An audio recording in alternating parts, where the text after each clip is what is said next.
Hi everyone! Welcome sa channel ko. My name is Ria. I hope that you're all having a wonderful day. In this video ay gagawa tayo ng masarap na ube halaya. Matrabaho nga lang ang recipe na ito, pero worth it naman kasi yun na nga masarap.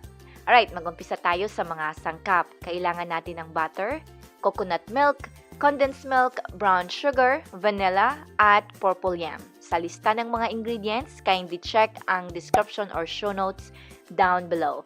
So first off, kuha tayo ng malaking kawali. Ang gamit ko dito ay wok. Inilagay ko ang butter. I-melt muna natin ang butter on medium heat bago natin ilagay ang coconut milk, condensed milk, yan, brown sugar, and vanilla. And then give it a quick stir. About 30 to a minute lang ang paghalo niyan.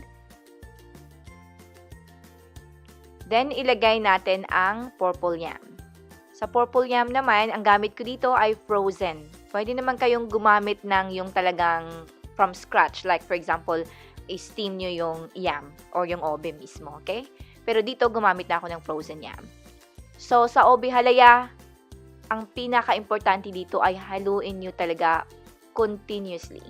Pero pwede naman kayong like mag-break ng 3 or 5 minutes. This is on low to medium heat.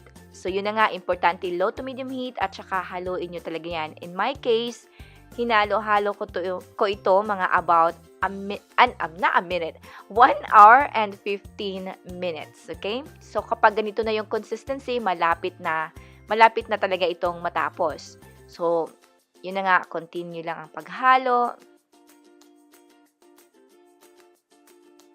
Then, kapag ganito na, tina-transfer ko na yan sa baking dish or any serving dish na meron kayo. Let it cool off mga about an hour. Then, after an hour, you can serve it, tap, or lagay nyo sa fridge. Minsan, ginagawa ko itong palaman sa tinapay or wala lang, kinakain ko lang ito as is. This is what it looks like. Yan. Masarap talaga ito, I promise you. Alright guys, that's all for today's video. Thank you for watching. Take care!